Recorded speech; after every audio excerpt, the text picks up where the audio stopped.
Tema renungan firman Tuhan untuk renungan hari ini adalah Allah melanjutkan kasih kekalnya kepada kita.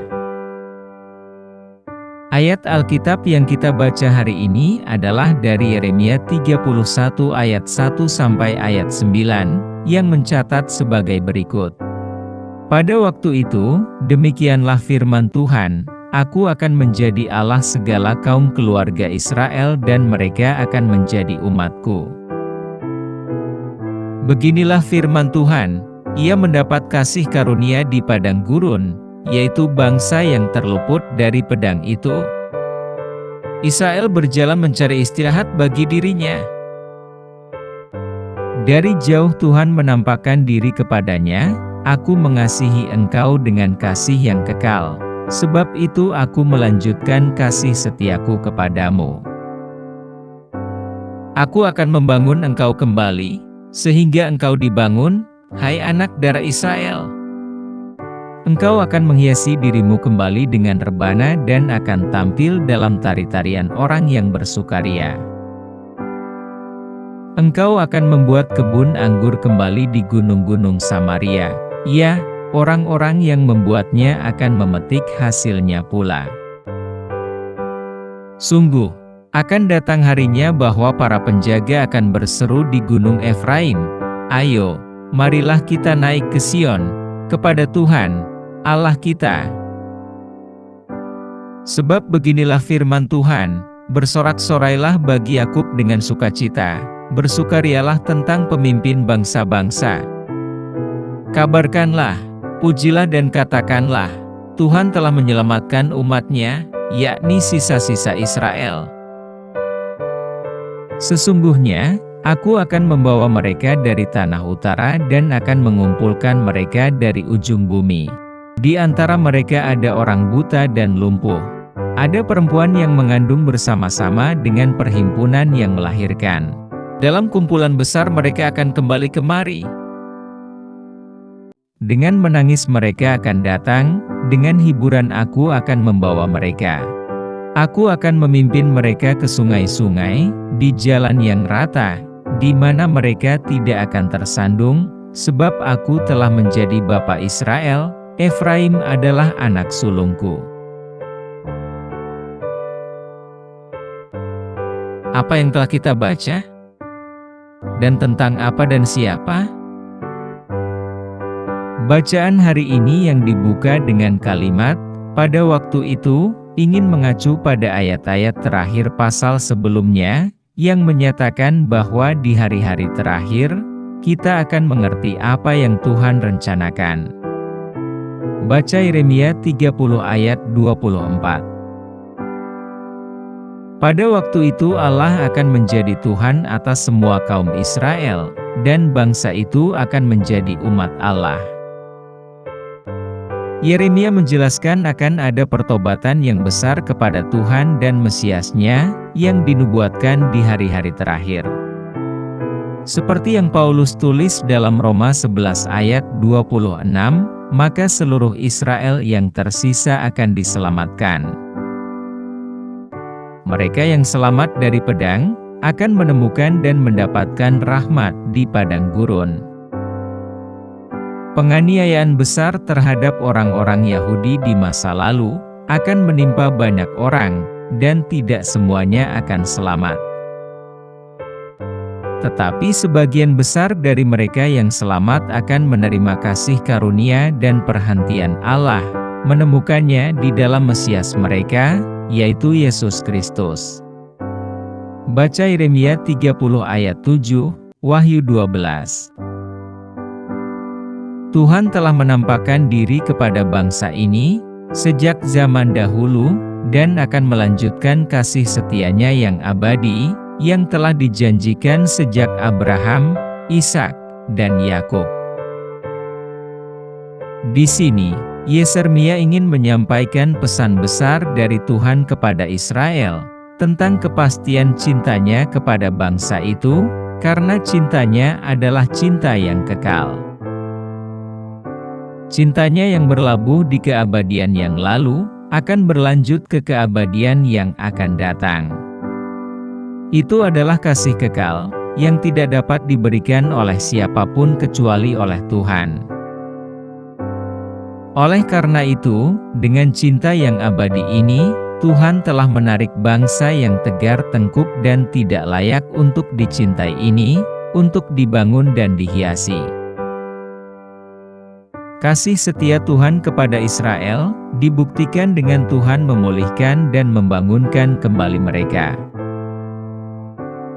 Pemulihan Israel ini akan disertai dengan sukacita, tarian, dan kelimpahan. Penjaga Israel tidak perlu lagi memperingatkan akan adanya musuh yang mendekat, tetapi mereka akan menyapa para peziarah dalam perjalanan ke Sion, kepada Tuhan Allah kita. Mereka akan bernyanyi dengan gembira untuk Yakub, dan bersorak-sorai di antara para pemimpin bangsa. Ini adalah kabar baik yang tidak boleh terdengar hanya di Israel.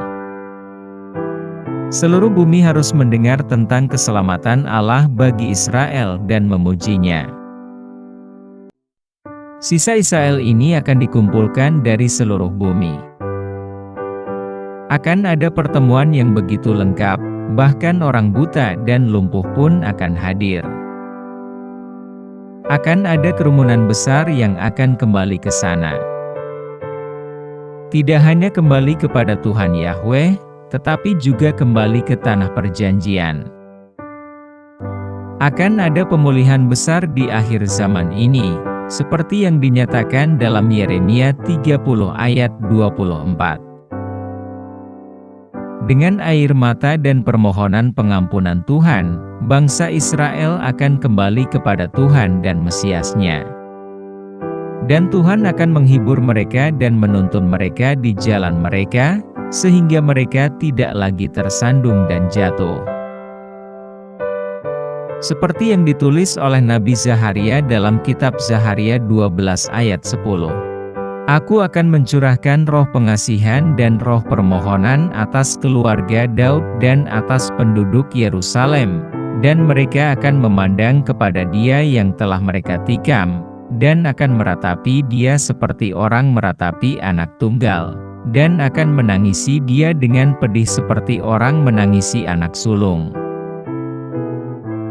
Dalam prosesi bangsa ini, Tuhan memilih Efraim untuk mewakili Israel, mengatakan bahwa Efraim adalah anak sulung Tuhan.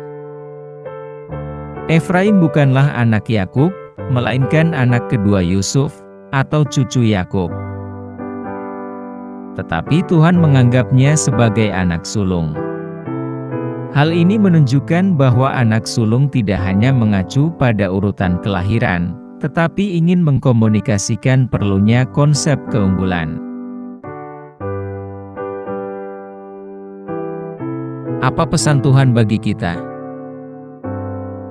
Tuhan menghukum mereka yang tidak menaati perintah-Nya, tetapi karena kasih-Nya yang kekal abadi, yang telah dijanjikan sejak jauh hari, Tuhan akan melanjutkannya kepada kita, yang hidup di masa sekarang. Tuhan itu kasih, yang artinya, Tuhan akan selalu mencintai umat pilihan-Nya, dan kepada kita yang juga dipanggil menjadi anak-anak-Nya. Kasih Allah ini akan berlanjut bagi setiap orang yang percaya kepadanya di dalam Yesus Kristus, yang percaya bahwa kasih Allah ini melampaui kelahiran kita, melampaui Kalvari dan Betlehem, melampaui kejatuhan manusia dan Taman Eden. Dan ketika kita berdiri melihat keluar ke dalam kekekalan yang tak terbatas, kita berani percaya bahwa kita dikasihi dan dipilih di dalam Kristus, sebagai sasaran dari perhatian dan belas kasihan Allah yang paling lembut. Tuhan ingin kita percaya bahwa kita termasuk dalam rencana penebusan Tuhan, sebagai orang yang mau dan mampu bertobat, untuk ditarik kepada Kristus. Tuhan ingin kita mempercayai janji-Nya kepada bangsa Israel, bahwa akan ada pemulihan bagi orang Yahudi ke tanah mereka sendiri di hari-hari terakhir. Kita diminta untuk percaya pada penghimpunan kembali orang-orang Yahudi di masa depan. Sebelum Yesus Kristus datang ke bumi ini lagi, orang-orang Yahudi akan diizinkan untuk kembali menjadi umat-Nya yang sangat Dia kasihi, dan kita terhisap di dalamnya. Apa yang harus kita terapkan dalam kehidupan kita? Kita hanya bisa bersyukur atas kasih Allah yang abadi bagi kita. Tuhan tidak menginginkan apapun selain menerima kita dan menebus kita untuk menjadi orang yang lebih baik. Oleh karena itu, kita harus menjadi orang yang lebih baik setiap harinya. Kita harus meneladani kasih Allah yang abadi, yang tidak terikat dan tak lekang oleh waktu, yang diberikan tanpa syarat. Bagaimanapun kita mendefinisikan kasih Tuhan, kita tidak dapat mengabaikan kualitasnya yang abadi. Tidak ada lagi yang dapat kita lakukan, bahkan dimanapun kita berada dalam perjalanan iman kita. Hanya satu hal yang kita tahu, yaitu Tuhan berkenan untuk mengasihi kita. Tidak peduli apakah kita baru mulai percaya akan cinta kekal Allah di dalam Yesus, ataukah kita masih meragukannya, yang pasti Tuhan siap menanti dan mau memeluk kita dengan kasih kekal abadinya.